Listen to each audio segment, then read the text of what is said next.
We interrupt this broadcast to bring you breaking news. Shannon Baylor Henderson has just completed her first 90 days as a new founder and CEO. She will be addressing her YouTube audience momentarily to provide critical updates, lessons, accomplishments, and her strategic plan moving forward. Again, this is breaking news. Wait, we've got a live feed. Let's tune in. I've just completed my first 90 days of pivoting my entire life. I mean, physically, mentally, financially, emotionally, and of course, with starting a brand new business. Has it almost taken me out? Have I learned something? Am I a better person because of it? Let's discuss it as I walk you through the past 90 days of pivoting my entire life. Let's get into it.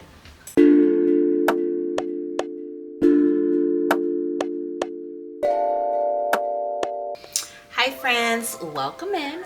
My name is Shannon and this is my channel Shannon the Fifth, and here on this channel we discuss all things womanhood. So whether it's lifestyle and wellness, motherhood, or career, we talk about it here. So if you're into those types of conversations, then welcome in and have a seat.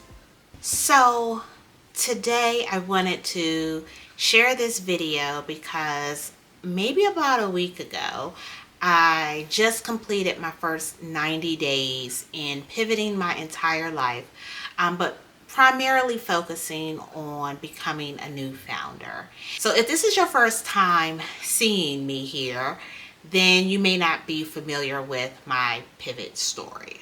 Go back, watch the videos, get caught up. But in August of this year, I pivoted my entire life and started pursuing a lot of different things that I was reluctant to pursue, or it was just time to make that shift. And so from August until now, it's November of 2025. Now, I've just been living in that shift and trying to accomplish some things. And I wanted to share that journey with you. The way this video was organized is, of course, I categorized everything into three parts: the first 30 days, the next 30 days, and the last 30 days. And then each of those 30-day periods have three categories, and it is what I've accomplished, what I've learned, and how I felt during that 30-day period. So I'm going to walk you through this. I journaled, I took pictures, I had all these experiences to remind myself of that period, and I'm going to walk you through it. But let's start with the first thing, which is something I learned called the 2190 rule. So the 2190 rule says that it takes 21 days to form a habit, and it takes 90 days for a habit to become a lifestyle. I had heard about the 21-day habit thing, right? I'm familiar with that. 3 weeks of doing something or undoing something turns it into a habit. I was familiar with that. The 90-day thing I wasn't too familiar with, but it all makes sense. Again, linking back to the first trimester of pregnancy, a 90-day promotion period at a job, or probation period at a job, 90 days with a romantic partner. They say there's a rule that, for 90 days you're not supposed to get intimate. This is supposed to be the time where you're really getting to know each other and establish trust.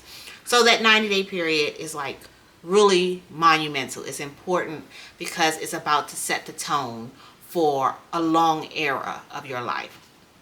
And so the first 30-day period is from August until September of 2025. Now let's walk through these categories. Oh, I forgot to say that in true writer fashion, each 30-day period also has a theme. And the theme ties to what I accomplished, what I learned, and what I felt. It'll make sense. Let's get started. Okay, so I'm going to put a checklist on the screen so you can kind of see what I'm talking about, or reference something that I'm talking about as well. So let me maybe scoot right here so I can put it right here. All right, so the first 30-day period, my theme was, I can't believe I'm starting over at 42. That was like the theme for the 30 days. When I and when I started my transformation, I was 41 years old. But in September, I would turn 42. So I just, of course, rounded it up to 42. And that period was probably the hardest period out of all of the 90 days. That first 30 days, and maybe even just the first 2 weeks of that first 30 days, were the most emotionally draining days. That first 30-day period was rough. Let's break down what I accomplished during this period where I'm saying to myself, I can't believe I'm starting over at the age of 42. So I have my notes here so that I can read along and give you context too. So the first thing that I accomplished is I created the TFC brand. TFC is the fifth curve, the name of my brand. And so what I mean by that is I created the logo myself. I came up with the name and researched the name myself. I picked out the colors myself, the mission, the vision, all of that stuff that is the foundation of the brand. I created that within this first 30-day period. I applied for funding. Now that one was interesting. I knew I wasn't ready, but the opportunity was there, and it was kind of like jumping the deep end, right? I was hopeful that it would go through because I also knew my money had shifted, and so this funding, which would have been a grant, was necessary. But I also knew in the back of my mind it was a long shot. I applied 2 hours before the deadline. The brand was just a week old. Like, I wasn't ready. But it was kind of like my initiation of practicing how to talk about this business and how to think about this business. So I did that. I started posting on socials. That was really important for the brand too, because like I said, I was grieving. I think one of my very first posts was talking about me grieving the life that I left behind. I had always been active on social, mostly on Facebook rather than anywhere else. Ironically, I don't post on Facebook at all anymore. But I posted on my other social platforms that I was grieving and leaving a life behind.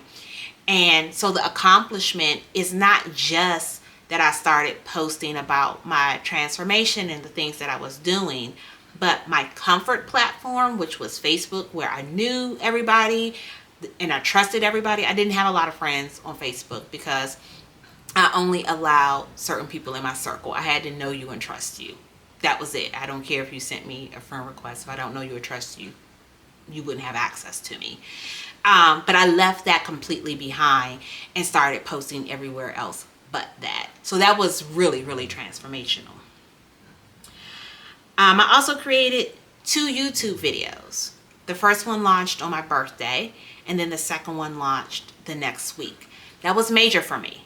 I have always wanted to post on YouTube, and I have never felt comfortable doing so. And if I did post, I posted one video and then I abandoned it.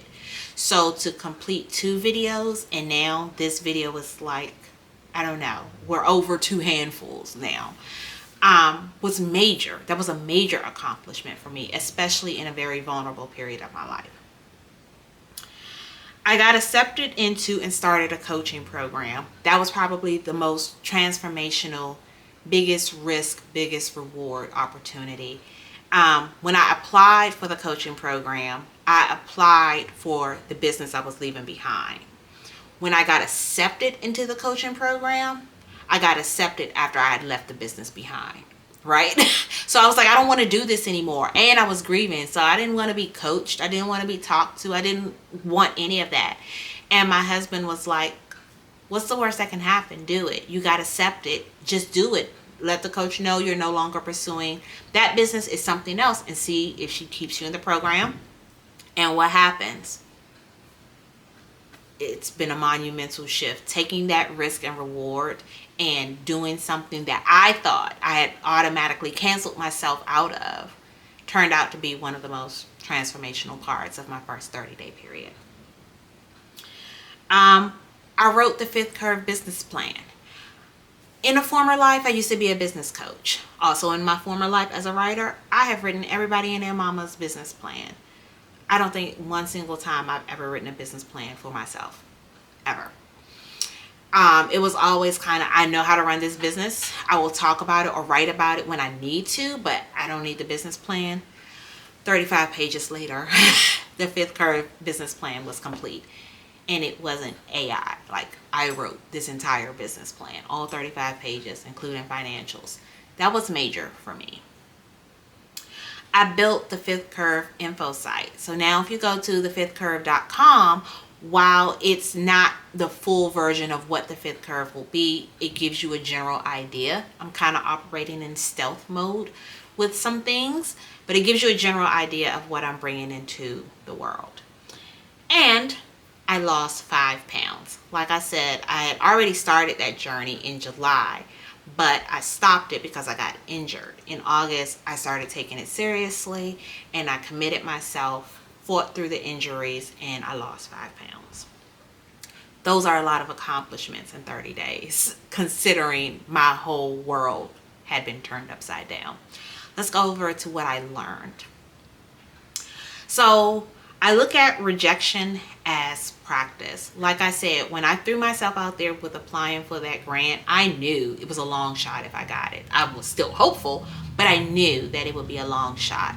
When the rejection came, I was hurt, but not too hurt. It wasn't like I really put my back into this thing, right? It was more of a desperation, let's see kind of what happens thing. But that rejection stung nonetheless. Regardless, I look at it as practice because the questions on that application kind of shifted my mindset on how I thought about my business and what I needed to prepare for. So I look at that rejection as not only redirection, right? That's true, but also as practice for completing other applications and changing my perspective on how I thought about some things. And it became totally relevant as we get into the next 30 days in a minute. I also learned that I function better when I operate in favor and flow. The former Shannon grind. She was a hustler, right? She constantly moved. She constantly thought of new things to do. It was never an unbusy moment. Busyness was productivity. As much as I used to tell myself I hate busy work, like I just needed to grind, to hustle. This Shannon operates in favor and flow. I pray about it. I think about it. I take effort. I have faith, but then I let it flow. If it doesn't work, it's because it didn't work for a reason. If it does work, it's because it did work for a reason. All that grinding and hustling, not in my ministry this season. I learned that grace goes further than punishment. And what I mean by that, that's a huge mindset shift. I used to punish myself for not accomplishing things or doing things or sticking to a regimen or whatever it was. And punishment was mental. Punishment was even financial, like, self-sabotage with a lot of things.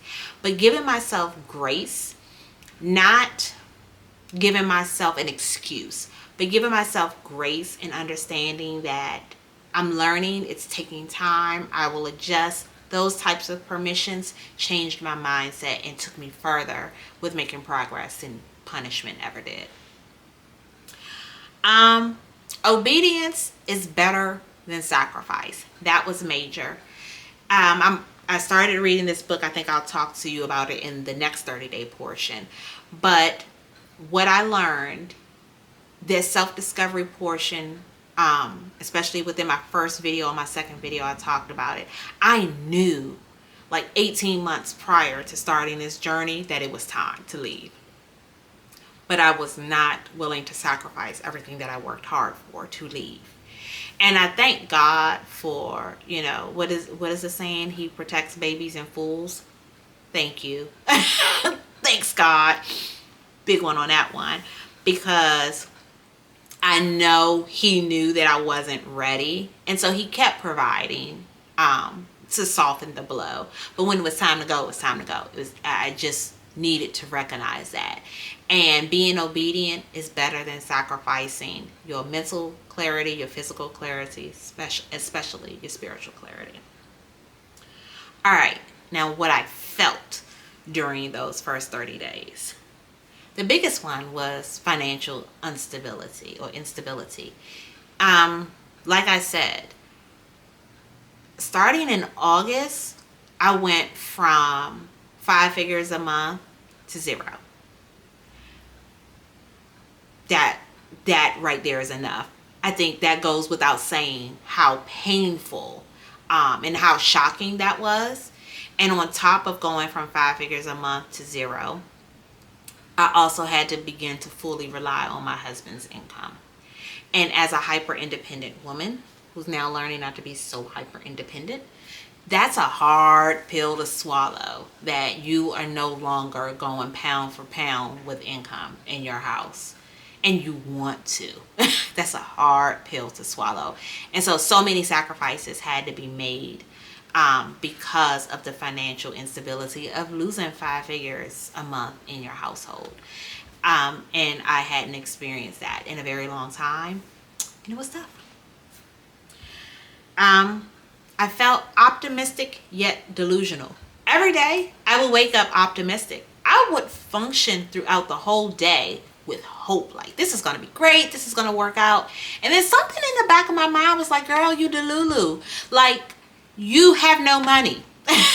Like you made a big investment prior to knowing that you were gonna pivot your whole lifestyle, and you basically sacrificed your entire savings and the risk didn't pay off. Everything that you built as a brand for yourself over the past 5 years is no longer relevant to this phase of your life. Like, so I'm operating like today's going to be a great day. I'm going to do some wonderful stuff. Great things are going to happen. And in the back of my mind, my brain is like, oh my God, I am functioning with the most delusional person on the planet, right? That was just a thing for the first 30 days. Optimism and delusion. And then finally, I did feel relieved and revived. I did. I felt like the 18 months prior to making the decision, I always felt like this shadow was following me, like, you're not getting it, you're not. It just felt like something was right there reminding me that I wasn't doing what I was supposed to do. And the moment I accepted, okay, let me do this, it was like the shadow turned into an ancestral protection. It turned from this dark thing like on me to this beacon of light, if that makes sense. So I felt like my shoulders dropped. Even though, you know, everything was saying abort mission, I still felt relieved. All right, so that's the first 30 days. Let's get into the next 30 days. All right, so the next 30 days cover September to October. And the theme for that period is I'm actually doing what I've dreamed of, and it's better than what I imagined. That's a lot. Like that awakening, that's a lot. Let's get into what I accomplished during the second 30 days, which takes us into the first 60 days. Keep up with the math. All right. I launched the Fifth Curve blog.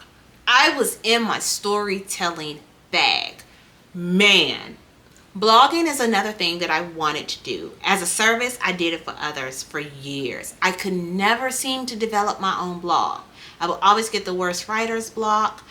I would always feel like nobody cared what I had to say if they weren't paying me to say it. Like there were just a lot of negative Nancy stinking thinking things around the blog. I just never felt like I had figured out the right topic to talk about, that I cared that deep about. But baby, that second 30 days, I was in my storytelling bag, still am. And I just started churning out content for the blog. And everything just worked. It just synchronized. Everything that I had practiced for others or did for others for hire now became relevant to me. And I think that was the biggest transformative message, is that I had already had all the practice for a lot of the things that I'm doing now because I did it for others. And now it's my turn to use them for myself. The next thing is I attended my first Black maternal health event. That was major. That was major because Who would have thought 30 days prior to this, or even 6 months prior to this, that I would be going to a Black maternal health event? Like, I wouldn't have thought it unless a client hired me to go based on what I was doing with my career. But for me, and for me to find it, and for me to find it near me, and for me to register and attend, and how it came to me, I think I covered that in one of my vlogs here on YouTube as well. It was just phenomenal. It was mind-blowing. Then that leads into the fact that it was a solo endeavor. I went by myself. No wingman, no sidekick, no little blankie or comfort pillow, to remind me that I can do this and I deserve to be in this space. Honey, I went comfortably by myself, and I enjoyed every moment of it, and I learned so much from it. I made new professional connections, online and offline. Like, I'm shy. Every personality test tells me I'm an ENTJ. That's a lie, okay? But for me to make these professional connections, one of them, which is international, she's overseas, and she's a doctor in this space, and she's like, yeah, let's wrap it up. Let's talk. Yeah. I applied for a branded film and media opportunity, which is major because I'm a storyteller. For Career 1.0, for 21 years, I was a storyteller. I told everybody else's story. This film and media opportunity, someone wants to tell mine. My God, the full circle moment. I don't know if I got it yet. We'll talk about that towards the end of the video. The next one is I joined a faith-based book club. So like I said in the first 30 days where I said I'm operating in favor and flow, and grace goes further than punishment, all of that kind of led up to my friend saying, hey, I'm starting a faith-based book club, and the first book we're reading is called Obedience Over Hustle. Well, you don't say. So I devoured that book. That is a great book. I'm going to put it in the link in the description box below this video. If you have not read it and you are on a faith walk in any area of your life, try Obedience Over Hustle. It's been phenomenal. I finished it. I devoured that book. I refined and polished my unique value statement. So the unique value statement is critical for founders, especially with new businesses. And it took some modifications and some tweaking, and every time you ask someone, they got feedback. I wound up asking like 20 people. I got 20 different perspectives. Instead, I sat with it and I said, God, tell me what you would have me to say. And the first time I tested my unique value statement was in public, where I had to introduce myself. Nailed it. And then I lost 10 more pounds. So now we're up to a total of 15 pounds. And it was easy. It was fun. The food I was eating was different, and I still enjoy it. I still enjoy those meals to this day. I started lifting even heavier weights. Yeah. All right. What I learned. God provides. During this time, especially with financial instability, not knowing where money was going to come from for certain things, God provided it. God blessed my husband's business tenfold in so many ways to provide for so many things. It has not taken care of everything that we're used to having, but God provides. Next, strategy over grind. Instead of sitting at the computer for hours looking for work to do or creating work for no reason, I sit down with a strategy. If I'm not purposely doing something at the computer, like have the intention of completing something, then I get myself up off the computer. I don't look for busy work. I don't look for ways to validate productivity. None of that. Speaking of validation and approval serve the ego. It's not proof, right? So I stopped looking for applause. I stopped looking for cheers. I stopped paying attention to vanity metrics on social, on a lot of different places. And especially on social, validation is hard, right? Because those vanity metrics let you know that your message is resonating with folks. So when you get 1 like, no like, 2 likes, you're like, oh, I'm not landing, nobody cares. That's not for me right now. people may care, people may see it, they may not respond. That's none of my business. I'm documenting this for me, and also the people who need to hear it and need to find it will. And beyond that, it has served me better. Beyond the applause and the thumbs up and the hearts and the things like that, these applications and stuff that I'm filling out, they ask for social proof of things, and here I am with the whole portfolio of stuff. They did not ask me, not one single application asked me how many likes, how many followers, how many subscribers. It did not ask me. It just said, we want to see how you show up online. And then I said, take the long route. The scenery is better. And what I mean metaphorically by that is, I'm taking my time. I'm not looking for shortcuts. I'm enjoying the ride, and I'm looking around and observing things and absorbing things and taking pictures and documenting. I'm living life and looking around at things and paying attention. This is not a race, and I'm not looking for shortcuts. I'm taking the long route, and I'm observing and enjoying the scenery of what God is providing, whether it's physical scenery like in real life when I travel, or just the things that I see that are working in my favor. What I felt. The 30-day period of September to October, I felt strong and affirmed. I felt more stable, secure, like I couldn't be pushed over, by the wind. I didn't feel weak. I just felt like I had anchored myself into my faith a lot more, and so I felt secure. I felt rested. I started sleeping. I have had problems sleeping for 22 years. And somehow between September and October, I slept like Sleeping Beauty. No more sleeping pills, no more pain pills before I go to sleep. I didn't even need my chamomile tea. When I tell you snoring, waking up, going to the bathroom, and then being able to go back to sleep, I used to crave that. And then all of a sudden I had it. It's weird. It's enjoyable. It's weird. And I felt uncertain but not doubtful. And I think that's important to characterize the difference.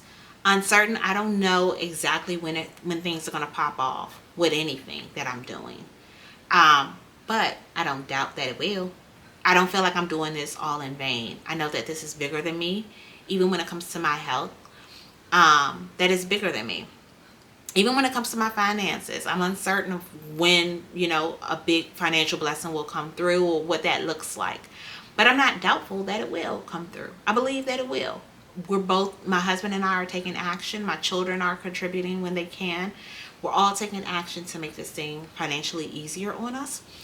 I'm not doubtful that God will see that effort and provide, and also that the effort that we're doing will provide. Let's move on to the final 30 days. All right, so the final 30 days, the last 30 days, my theme was, what is meant for me won't pass me by, but I've got to be ready. I couldn't believe that more than I do. I mean, I could, but what I mean to say is, I don't have to constantly be hunting and chasing. I don't have to feel like things are slipping through my fingers. I feel that I'm in alignment with what God has stored for me, and that I am doing what I need to do in the moment to stay in alignment. And that's how I operate. What I accomplished in the last 30 days, which is from October to November, has been remarkable, and I'm proud of myself. So far, because we're still in November when this is filming, but so far, I've applied for 2 intense founder fellowships. The applications themselves